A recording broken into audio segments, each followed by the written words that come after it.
Assalamualaikum warahmatullahi wabarakatuh. Kaifa halukum ya auladi? Atamanna lakum bi khairin wa afiyah.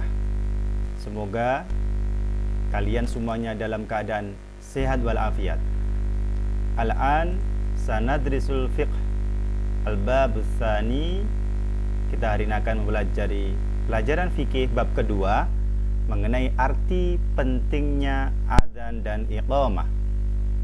Anak-anakku yang hebat, sebelum kita mulai pelajaran kita hari ini, mari bersama-sama kita mengucapkan ta'awudz dan bismillah sebagai doa permulaan dari belajar. A'udzu billahi minasyaitonir rajim. Bismillahirrahmanirrahim. Oke. Kompetensi dasar yang akan kita pelajari hari ini adalah memahami arti pentingnya adzan dan iqamah serta mengkomunikasikan adzan dan iqamah. Tujuannya, siswa dapat memahami arti pentingnya adzan dan iqamah serta dapat mempraktikkan melafalkan adzan dan iqamah dengan benar. Anak-anakku semuanya, yang kita bahas pada hari ini adalah arti pentingnya adzan dan iqamah.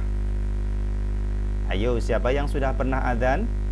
Oh iya, Pak Guru ingin bertanya, Ustadz Fat mau bertanya, siapa kira-kira di antara kalian yang belum mengumpulkan tugas adzan dan iqamah? Baik banin maupun banat, baik untuk yang laki-laki maupun perempuan. Ustadz, kenapa perempuan harus adzan dan iqamah? Minimal untuk tahu, lit ta'lim, untuk pembelajaran saja, tapi tidak untuk dipraktekkan di musola atau di masjid. Tapi bisa kan misalnya yang perempuan sholat dengan ibundanya di rumah, adzan iqamah, tidak apa-apa kalau di rumah. Saya tunggu ya yang belum mengumpulkan tugas adzan dan iqamah di minggu yang lalu. Bagi anak-anakku semuanya, hari ini kita akan mempelajari ada 5 poin. Yang pertama mengenai arti adzan, yang kedua fungsi adzan, yang ketiga sejarah adzan, yang keempat peranan adzan, dan yang kelima adalah keutamaan muadzin. Yang pertama ayo kita pelajari adzan. Arti adzan adalah, menurut bahasa, adzan bermakna panggilan yang juga bisa bermakna pengumuman atau pemberitahuan. Maksudnya apa anak-anak? Ada yang tahu? Ketika sampean semuanya sedang bermain, ananda semuanya sedang sibuk misalnya main bola atau apapun, ketika ada suara adzan, ada muadzin yang mengumandangkan adzan, maka itu adalah sebagai petanda waktu sholat telah tiba. Panggilan untuk menunaikan sholat telah dimulai. Maka itulah kenapa adzan bermakna panggilan atau pengumuman. Karena adzan mengumumkan bahwasanya waktunya sholat asar tiba, waktunya sholat zuhur tiba, waktunya sholat subuh tiba, dan semuanya. Sehingga dengan adanya adzan, mungkin kita yang sedang di perjalanan, ananda yang mungkin sedang belajar atau bermain, siapapun yang mungkin sedang bekerja, ayah bunda bekerja misalnya, tahu, oh sudah waktunya sholat zuhur, oh sudah waktunya sholat asar. Fahimtum? Bisa dipahami anak-anak? Oke, itulah arti sebuah adzan. Memberitahukan kepada kita bahwasanya waktu sholat telah tiba. Yang kedua adalah fungsi adzan. Fungsi adzan yang utama adalah memberitahukan telah waktu sholat. Di dalam Islam, kita harus menunaikan sholat. Sebagai penanda waktu sholat telah tiba adalah dengan kita mendengar suara azan. Mungkin kita bisa melihat jam, Tapi kita harus melihat jadwal juga. Tapi dengan kita mendengar azan, otomatis sudah sesuai dengan jadwal dan sudah waktunya kita menunaikan sholat. Misalnya sholat zuhur pada siang hari, muazin mengumandangkan azan di Masjid Hidayatullah, maka kita sudah seharusnya untuk menunaikan sholat zuhur. Selain memberitahukan waktu sholat telah tiba, azan juga berfungsi sebagai syiar Islam, bahwasanya agar orang tahu bahwasanya di daerah tersebut ketika mendengar azan, oh berarti ada musola, oh berarti ada masjid, oh berarti ada muslim, ada orang-orang Islam di situ. Sehingga mungkin kita yang sedang di perjalanan, bepergian, kita tahu di mana berhenti sejenak untuk menunaikan sholat dan kemudian bisa melanjutkan perjalanan lagi. Agar orang pun juga tahu bahwasanya oh di sini banyak pemeluk Islam.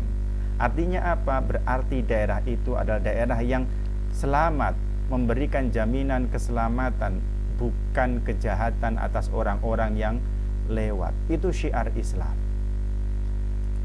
Kemudian yang ketiga, sejarah adzan. Anak-anakku semuanya yang hebat-hebat, yang keren-keren, apakah kalian telah tahu sejarah adzan itu bagaimana? Kapan munculnya adzan? Bagaimana sejarah terjadinya adzan? Siapakah yang mengusulkan adzan? Dan mungkin siapakah yang pertama kali adzan di muka bumi ini? Adzan mulai disyariatkan, mulai diwajibkan itu sejak pada tahun kedua Hijriah, yaitu tahun kedua hijrahnya Nabi, pindahnya Nabi Muhammad SAW dari Mekah ke Madinah. Di tahun kedua itulah Allah memerintahkan Nabi untuk menandai masuknya waktu sholat. Nabi bingung, ini harus musyawarah apa yang harus dilakukan sebagai penanda waktu sholat zuhur, asar, maghrib, isya, subuh. Lalu Nabi mengumpulkan sahabat-sahabatnya di Masjid Madinah. Ada sahabat yang mengatakan, ya Nabi, kita kibarkan bendera saja agar orang-orang tahu telah masuk waktu sholat. Namun kalau bendera mungkin tidak semuanya bisa melihat. Oke, kalau begitu bagaimana dengan kita meniup trompet agar orang-orang bisa mendengar? Atau juga kita mungkin bisa memukul lonceng agar orang yang tidak melihat pun di jauh bisa mendengar.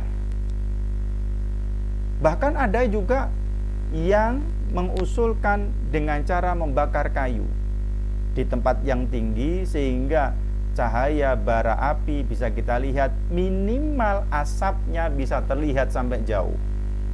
Namun apa yang terjadi anak-anakku semuanya? Nabi Muhammad SAW menolak itu semuanya. Sehingga pada suatu waktu Sayyidina Umar bin Khattab mengusulkan, ya Nabi, bagaimana jika sebagai penanda waktu sholat kita kumandangkan azan? Nabi terdiam, seolah-olah lalu Nabi seolah mendapatkan wahyu dan menerima usulan dari Sayyidina Umar bin Khattab tersebut. Sehingga Nabi merintahkan kepada Sayyidina Umar bin Khattab untuk mengajarkan Bilal bin Abi Rabah. Wahai Umar, kalau begitu ajarkan Bilal bin Abi Rabah untuk menjadi muadzin, untuk mengumandangkan adzan. Sehingga Bilal bin Abi Rabah adalah orang pertama kali yang mengumandangkan adzan di muka bumi ini. Apakah kalian tahu dari mana asal Bilal bin Abi Rabah? Bilal bin Abi Rabah berasal dari benua Afrika, dari Somalia. Kalau negara sekarang mengatakan Somalia. Jadi bukan dari Arab. Bilal bin Abi Rabah justru budak hitam yang berasal dari Somalia. Dialah yang pertama kali mengumandangkan azan di muka bumi ini atas perintah Nabi. Nah, sejak saat itulah disyariatkannya azan. Azan menjadi penanda resmi untuk setiap waktu sholat yang datang. Sehingga ketika azan berkumandang, kita menjadi wajib untuk menunaikan sholat. Fahimtum anak-anakku semuanya? Yang berikutnya adalah peranan azan. Banyak sekali peranan atau fungsi azan di dalam kehidupan kita, di dalam agama ini. Yang pertama adalah yang utama sebagai penanda waktu sholat. Tadi di depan Pak Guru sedikit menjelaskan bahwasanya fungsi utama azan adalah penanda waktu sholat. Begitu azan dikumandangkan, maka saat itu waktu sholat telah tiba dan kita bisa menunaikan. Yang kedua adalah syiar umat Islam, sebagai penanda bahwasanya di wilayah tersebut ada orang-orang yang menganut agama Islam, agar orang lain juga pun tahu bahwasanya di sekitarnya ketika mendengar adzan berarti ada umat Islam. Yang ketiga adalah ajakan untuk sholat berjamaah. Adzan biasanya dikumandangkan di musola atau di masjid. Sebenarnya juga boleh adzan dikumandangkan di rumah dan itu baik. Tetapi pada umumnya di negara kita adzan hanya dikumandangkan di musola atau dilanggar dalam bahasa Jawa juga di masjid. Nah, ketika adzan dikumandangkan di musola ataupun di masjid, itu sebagai penanda apa?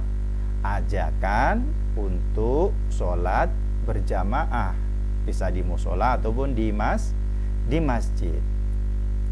Lalu yang keempat adalah ajakan untuk bersikap disiplin. Loh, kenapa Ustadz kok bisa? Tentu bisa.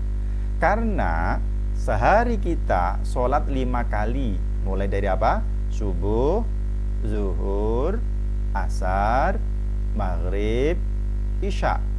Kalau kita selalu berusaha menunaikan sholat di awal waktu, begitu azan berkumandang kita sholat, coba bayangkan anak-anakku semuanya, kalau setiap hari kita melakukan rutinitas seperti itu, maka kita akan bisa menjadi anak, bisa menjadi orang yang bersikap disiplin.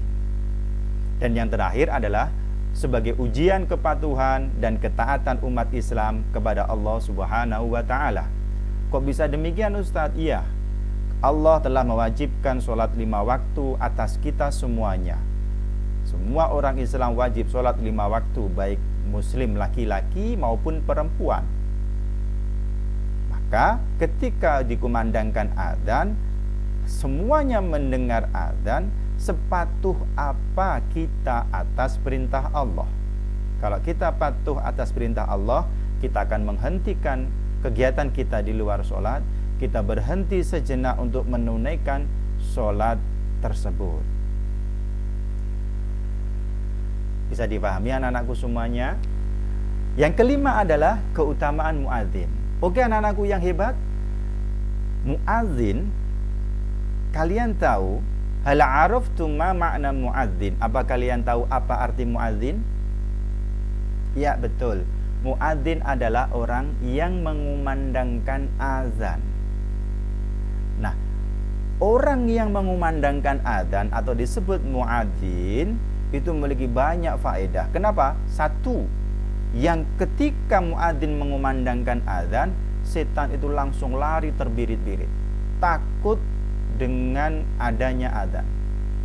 Makanya setiap hari kita selalu mendengar azan, sehingga kita semua terlindungi dari syaitan ketika kita berangkat ke musola ataupun ke masjid. Yang kedua adalah muadzin memiliki pahala yang besar. Kok bisa Ustadz? Tentu bisa. Kenapa? Karena muadzin telah menandai waktunya masuk waktu sholat. Yang kedua, secara tidak langsung mengajak orang untuk sholat, baik dia sholat sendiri atau munfarid, atau sholat bersama-sama di musola masjid, atau sholat berjamaah. Yang ketiga adalah seorang muadzin akan memperoleh doa dari Nabi Muhammad SAW karena telah mengajak ke hal yang baik, yaitu sholat berjamaah. Yang keempat adalah akan mendapatkan saksi dari orang-orang yang telah mendengar adzan ketika nanti ada hisab. Seorang muadzin akan mendapatkan sanksi, ya Allah betul dia dulu seorang muadzin, ya Allah betul saya telah mendengar dia berazan, ya Allah betul dia adalah begini. Akan mendapatkan dukungan persaksian dari orang-orang yang mendengar dia telah mengumandangkan azan. Yang kelima adalah ada yang mengatakan lehernya nanti akan dipanjangkan. Kok begitu Ustaz? Iya, karena seorang muadzin kan akan meneriakkan terus adzan itu dengan suara yang lantang, yang tinggi, yang keras, yang kencang begitu. Sehingga diibaratkan lehernya akan panjang. Manfaatnya apa? Ketika nanti di yaumul hisab, di hari kiamat, orang yang lehernya panjang sebagai bentuk bukti dia seorang muadzin dan akan masuk ke surga. Dan yang terakhir, keutamaan muadzin adalah apa? Ghufira lahu ma taqaddama min dzambi, diampuni dosa-dosanya. Kenapa? Karena dia telah mengajak ke hal yang baik. Dia telah mengingatkan orang untuk sholat, sehingga dia mengajak orang untuk sholat berjamaah. Anak-anakku yang hebat, anak-anakku yang keren, anak-anakku yang solih dan solihah. Demikian tadi bab mengenai adzan, mulai dari apa itu adzan, sejarah adzan, keutamaan adzan, lalu termasuk keutamaan muadzin. Adakah kalian yang belum paham? Kalau belum paham bisa langsung tanya kepada Ustadz atau minta bantuan kepada ayah atau bunda kalian. Demikian materi azan dan iqamah pada hari ini. Semoga kita semua termasuk orang-orang yang selalu menunaikan sholat, diberikan kesehatan, diberikan kekuatan. Terima kasih. Assalamualaikum warahmatullahi wabarakatuh.